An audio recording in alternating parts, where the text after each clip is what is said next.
Merci encore une fois de plus de choisir Chérif la télévision pour vous informer. Vous avez parfaitement raison. Bonsoir mesdames et messieurs.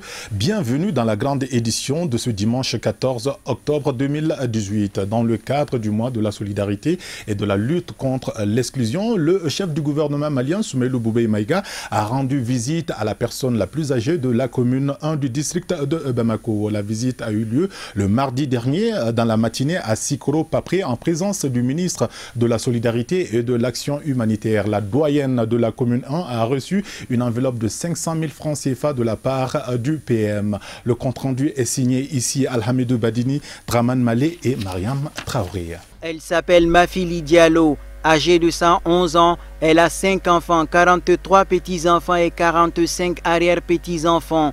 C'est pour magnifier la personne âgée et solliciter de leur part des bénédictions pour la paix, la stabilité et le développement du pays que les plus hautes autorités du pays dédient chaque année le mois d'octobre à la solidarité sur toute l'étendue du territoire national. 500 000 francs CFA, c'est l'enveloppe symbolique remise à la vieille. À cela s'ajoutent bien d'autres articles comme des couvre-lits, un tapis de prière et des habits. Le premier mandat du président Konaré, quand le président Keïta était Premier ministre à l'époque, l'État a institué ce mois de solidarité pour que nous essayons de magnifier nos valeurs fondamentales, qui sont des valeurs de solidarité, des valeurs de confraternité, des valeurs de protection aussi de la part de la puissance publique et une protection qui soit inclusive aussi, qui s'étende et qui se manifeste en premier lieu en direction des couches les plus vulnérables, qui sont les personnes âgées, mais aussi les enfants, les femmes et toutes les couches qui sont concernées. Et depuis lors, sans discontinuité, l'État du Mali a tenu à préserver cette tradition et à faire en sorte que chaque année, cette action de l'État touche non seulement les personnes âgées, mais touche aussi l'ensemble de la communauté et devienne une sorte de commémoration ou d'action nationale, puisque ce que nous faisons ici aujourd'hui, le même type d'action a lieu partout sur le territoire. C'est le lieu de saluer au nom du président toutes les personnes qui ont accepté de parrainer au plan national, au plan régional, au plan local, cette action de l'État et de témoigner ainsi de notre volonté commune de persévérer et de préserver ces valeurs-là. Nous nous efforçons de construire avec l'ensemble de nos concitoyens une république juste, une république solidaire, une république protectrice, une république respectueuse aussi de ce qui fonde notre lien social. Au-delà du mois d'octobre, le président de la République, son Excellence Ibrahim Boubacar Keïta, entend spécifiquement faire de l'année 2019 une année de solidarité pour apporter davantage assistance, protection et solidarité à l'ensemble des populations afin de raffermir la cohésion sociale.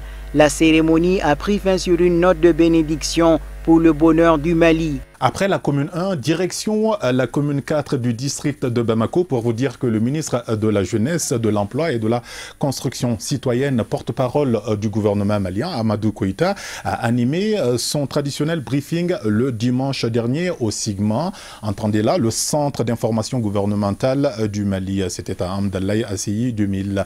Des grandes décisions ont été livrées à la presse, décisions issues du dernier conseil des ministres du vendredi 5 octobre dernier.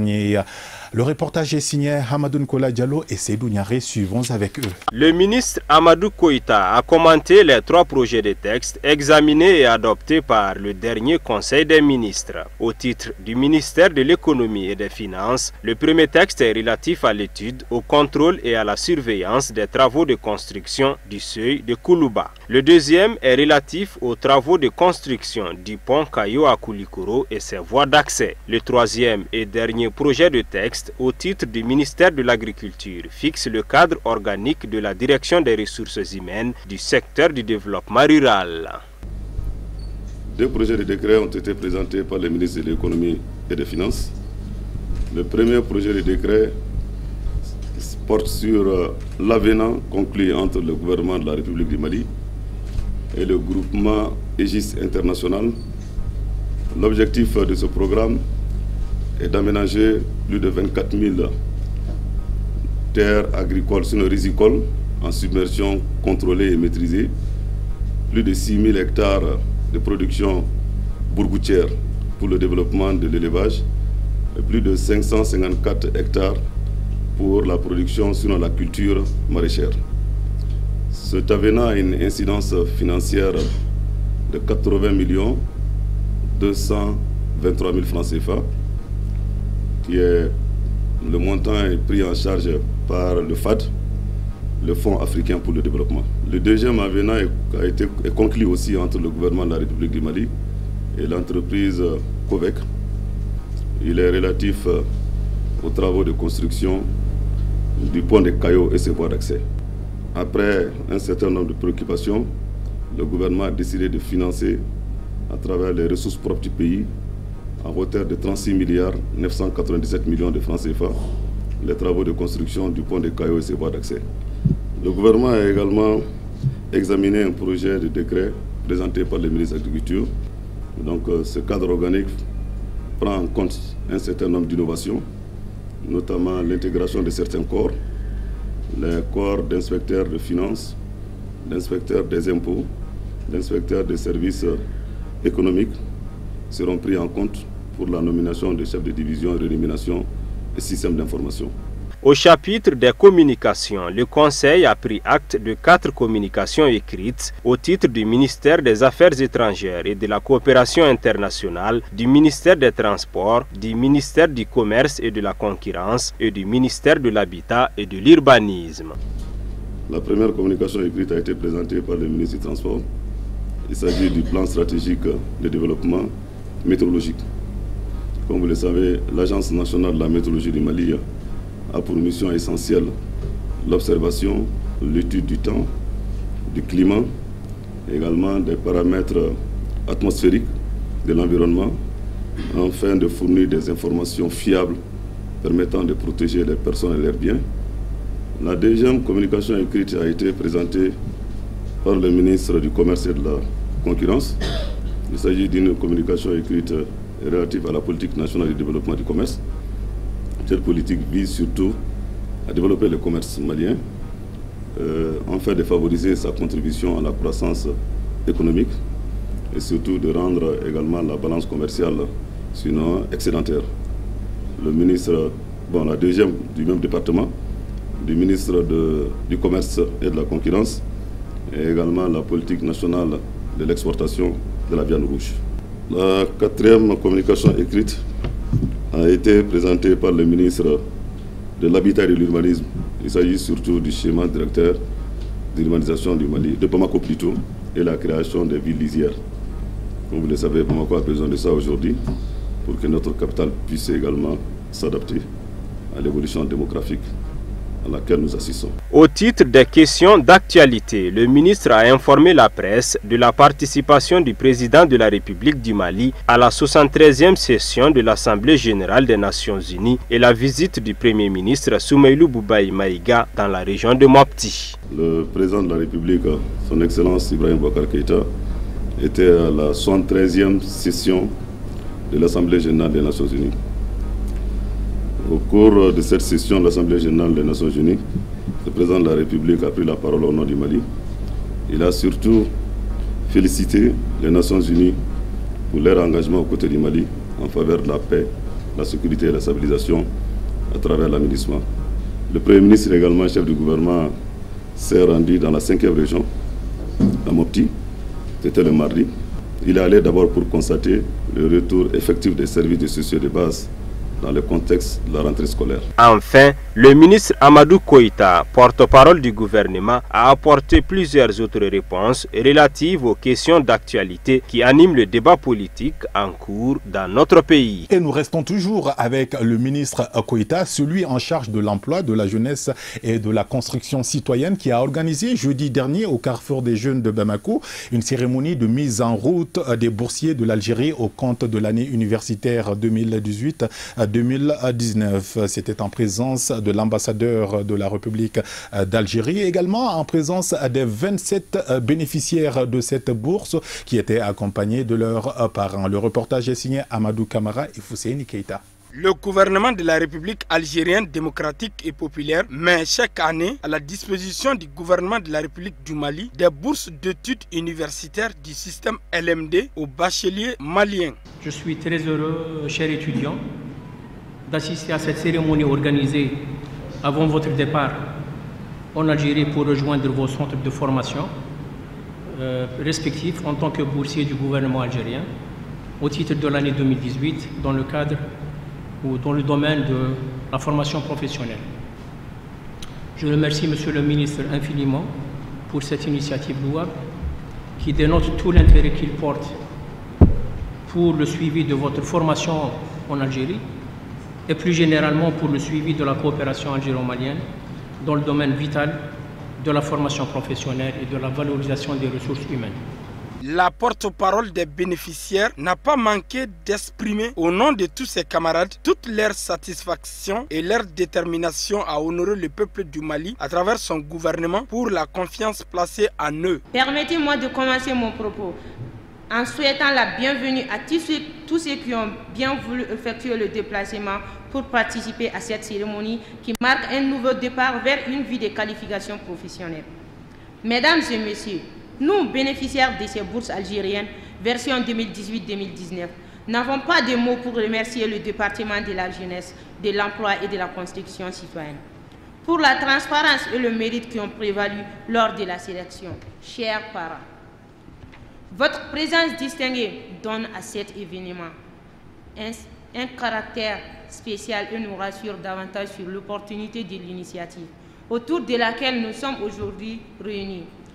Nous vous donnons la garantie que nous n'allons pas vous décevoir, que nous allons honorer le pays avec notre engagement pour que la coopération algéro-malienne continue à servir la cause de la jeunesse. Pour le ministre de l'Emploi, de la Jeunesse et de la Construction citoyenne, ces bourses permettront à ces jeunes filles et garçons d'acquérir une qualification professionnelle afin de leur faciliter une insertion harmonieuse sur le marché de l'emploi avant de les prodiguer des conseils d'usage. C'est un réel plaisir pour moi de présider cette cérémonie de départ en formation de jeunes Maliens en Algérie. Mais avant tout propos, permettez-moi de remercier très chaleureusement la République algérienne populaire et démocratique pour les relations séculaires d'amitié et de fraternité avec le Mali. La République algérienne populaire et démocratique n'a jamais ménagé ses efforts pour la paix et la stabilité au Mali. En témoigne son implication et son rôle déterminant dans le processus de l'accord pour la paix et la réconciliation. Par la même occasion, il me plaît de transmettre, au nom des autorités maliennes, à son Excellence, Monsieur l'ambassadeur d'Algérie au Mali, mes salutations fraternelles et mes remerciements sincères pour tout ce qu'il entreprend pour le Mali et pour la formation professionnelle. Excellence, Monsieur l'ambassadeur, Mesdames, Messieurs, distingués invités, la cérémonie qui nous réunit aujourd'hui est certes modeste, mais pleine de signification.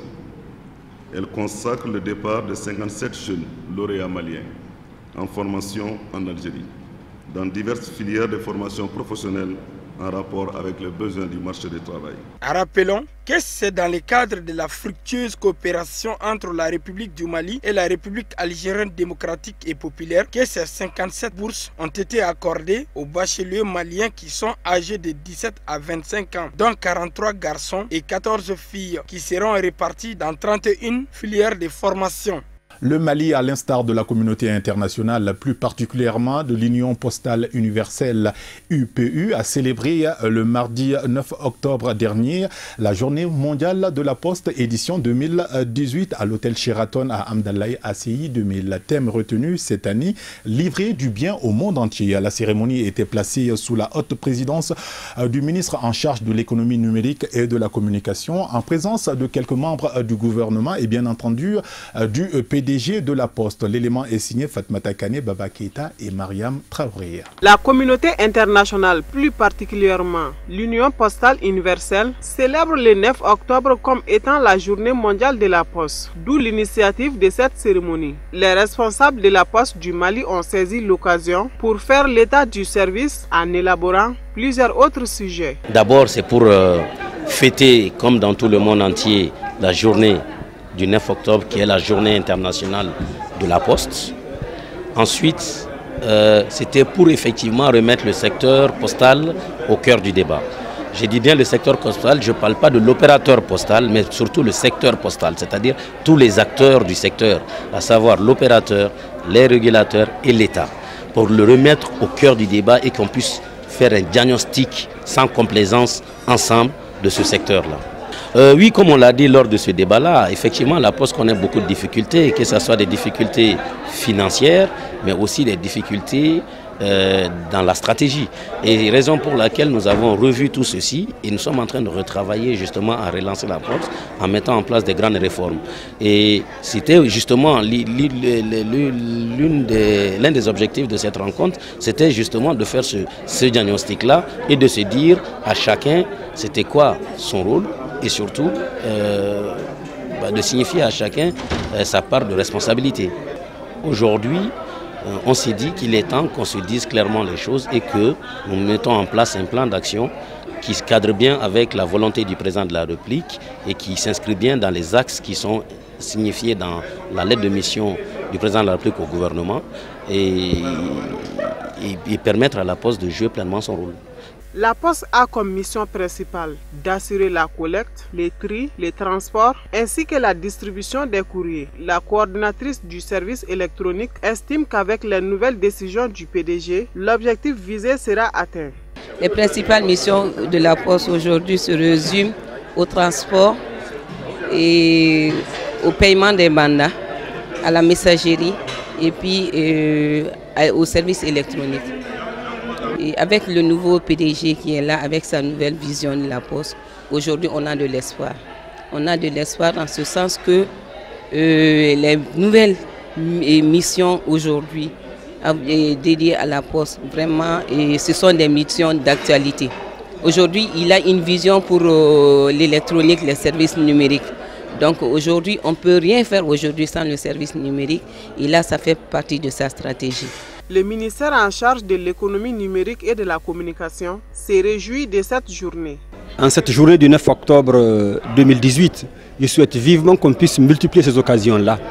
Et dans le sens où ça a permis aussi, cette circonstance-là, de préciser un tout petit peu ce qui a été fait déjà dans le secteur.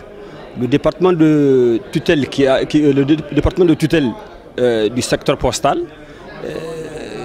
où je travaille, nous avons besoin souvent de faire connaître aussi et à l'auditoire et aux animateurs, aux acteurs du secteur, notamment les usagers, notamment les employés, que le secteur est en de bonnes mains, qu'on s'occupe effectivement bien de la relance de ce secteur-là, puisqu'en réalité il est porteur.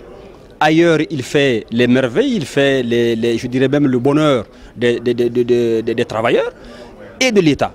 Il faudrait donc que le secteur postal puisse aussi contribuer à l'essor, je dirais même au développement socio-économique du Mali. Rappelons que cette édition 2018 de la journée de la Poste, qui avait pour thème « Livrer du bien au monde entier », est d'une importance capitale pour l'humanité entière. Une autre célébration cette semaine et non des moindres. La journée du 11 octobre est consacrée justement à la célébration de la journée mondiale de la fille. Notre pays, comme chaque année, n'est pas resté en marge des festivités commémoratives en l'honneur des jeunes filles du monde entier. Ici à Bamako, la Cité des enfants a initié une cérémonie en présence du représentant de Plan International Mali ainsi que celui du département de tutelle, plus une impressionnante foule acquise à la bonne cause des jeunes filles malienne. L'élément est signé Sadio Sidibé et Abdoulaye Sogodougou. À l'instar de la communauté internationale, le Mali a célébré ce jeudi 11 octobre 2018 la Journée mondiale de la fille. Pour l'édition 2018, 7e du genre, le thème international pour célébrer la dite journée est l'éducation et la formation des filles pour une transition réussie vers le monde du travail. Les représentants de la présidente du Parlement des enfants et celui du maire de la commune 6 du district de Bamako se sont réjouis de la tenue de cette journée car elle magnifie la jeune fille. Je me réjouis ce matin d'être avec vous au nom du Parlement national des enfants. Merci pour votre présence à cette cérémonie qui marque la célébration de la Journée internationale de la fille. Le thème retenu pour l'édition 2018 de cette journée, à la fois par la communauté internationale et par notre pays, est l'éducation et la formation des filles pour une transition réussie vers le monde du travail. Toute la joie est pour moi ce matin de m'adresser à vous au nom de la population de la commune 6 et au mien propre pour vous souhaiter la bienvenue. Notre pays, à l'instar de la communauté internationale, célèbre le 11 octobre, Journée internationale de la fille.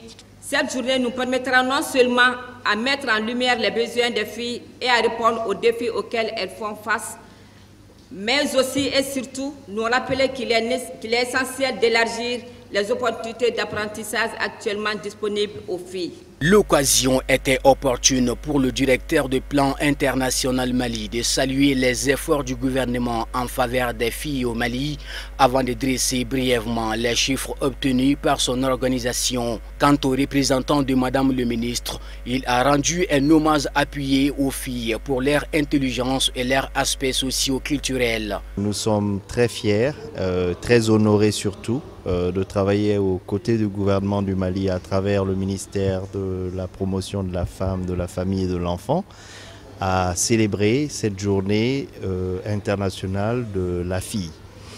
Alors, vous avez entendu ici les différents chiffres. Nous avons à peu près 51% de la population qui sont quand même des filles. Donc, pour ce qui est du Mali, Plan international célèbre cette journée, mais ne s'arrête pas à la célébration d'une journée, mais lance une campagne qui a un contenu. Et la campagne veut dire aux filles l'égalité. Et le contenu de cette campagne, c'est réellement d'œuvrer avec tous les partenaires, avec les communautés, les décideurs, les leaders d'opinion, les leaders traditionnels, les leaders religieux, à ce que nous ayons un environnement favorable à l'épanouissement des jeunes filles déjà. Notre cœur de métier, ce sont les enfants. Nous sommes une organisation de parrainage d'enfants à la base. Nous travaillons pour nous assurer que tout ce qui est lié à l'éducation, à la santé, aux droits et à l'épanouissement des enfants soit acquis dans les zones où nous intervenons. Permettez-moi de reprendre quelques mots qui ont été, ou quelques termes qui ont été retenus ici. Je prends le terme talent. Toutes les filles ont du talent. Toutes les filles sont talentueuses. Que les garçons se fâchent, que toutes les filles sont talentueuses. J'ai la preuve ici que chaque fois qu'il y a des excellences, surtout à un certain âge, c'est les filles qui sont les premières. Elles sont ambitieuses. La fille est merveilleuse. Chants, slam et l'intonation de l'hymne national ont marqué cette journée commémorative consacrée à la fille. Et nous en arrivons au grand dossier de la rédaction dans cette grande édition. Malgré l'interdiction des téléphones portables, smartphones et autres tablettes tactiles dans les écoles et universités, nous assistons malheureusement de plus en plus à leur utilisation abusive par les élèves et étudiants. Le phénomène prend des proportions inquiétante dans les milieux scolaires et perturbe sérieusement le déroulement des cours dans les classes. Parents et élèves, si bien que les enseignants, voire même les promoteurs d'établissements scolaires sont tous interpellés par cette mauvaise pratique. Nous y avons consacré un dossier et le traitement est celui de Samaria Sanogo et de Samba Traoré. Cette forme d'utilisation des smartphones et d'autres sortes de tablettes en milieu scolaire est devenue un véritable casse-tête. Elle a beaucoup d'inconvénients en termes de formation éducative. L'utilisation du téléphone portable est formellement interdite dans les études, puisque l'enfant ne peut pas se concentrer au travail avec le téléphone. Il est attiré par quelque chose et on ne peut pas être attiré par deux choses à la fois. Donc c'est formellement interdit dans les écoles. Ces fléaux nuisent progressivement à notre système éducatif. C'est pourquoi il doit être sérieusement analysé afin de les combattre, au dire de certains promoteurs et directeurs d'école. L'utilisation du téléphone dans notre établissement est formellement interdite, non seulement pour les enfants, ainsi que pour les enseignants aussi. Et pendant les heures de cours, l'utilisation des téléphones ou autres choses sont formellement interdites chez nous. C'est le règlement intérieur de l'établissement même qui le dit. Ce n'est pas du tout normal. Mais avant d'accuser d'abord les élèves, il va de soi qu'on accuse d'abord les parents. Parce que quand tu vois qu'un élève manipule ou utilise un téléphone en classe, alors il faudra se poser d'abord la question, comment est-ce que cet élève-là s'est approprié de ce téléphone-là? Comment est-ce qu'il a eu ce téléphone-là? C'est dû aux parents. Donc il va de soi qu'on dise que ce n'est pas du tout normal qu'un élève utilise vraiment un téléphone en classe, parce que non seulement cela a des inconvénients, parce que ça déconcentre non seulement l'enfant, mais un élève aussi qui utilise un téléphone, son voisin aussi est dérangé. Ce qui est question d'utilisation de téléphone dans les salles de classe, moi je peux dire que nous on a déjà pris conscience par rapport à ce problème depuis très longtemps. Et c'est pour cela que si vous essayez même de lire notre règlement intérieur, vous allez trouver une partie qui est en rapport par rapport à cette question-là. Chez nous déjà, depuis la porte, moi personnellement, j'ai été interpellé plusieurs fois par les enseignants. Donc du coup, j'ai été obligé d'embaucher une autre personne qui est là uniquement, qui travaille sur ça. C'est-à-dire, il s'arrête à la porte. Dès la rentrée, tu viens, il fouille vos sacs d'abord, voir s'il n'y a pas de téléphone. Pour les enseignants, c'est le même son de cloche. C'est un véritable souci parce qu'en pleine concentration, si un téléphone sonne, ça remet à zéro tous les efforts. Les élèves ne doivent pas utiliser le téléphone en classe car il y a beaucoup d'effets. Non seulement ils ne vont pas comprendre ce que le maître dit, et tout simplement aussi ils dérangent les autres. Donc tout simplement, ce n'est pas bon d'utiliser le téléphone portable dans la classe. Un élève étant dans la classe doit se concentrer sur ce que son professeur lui dit. Ce problème est très crucial. Aujourd'hui, les élèves vraiment, ils viennent avec le téléphone en classe. Alors, donc, le moment que tu es en train de la leçon, tu trouves qu'ils sont en train de jouer avec le même téléphone. Donc, ce n'est pas du tout évident.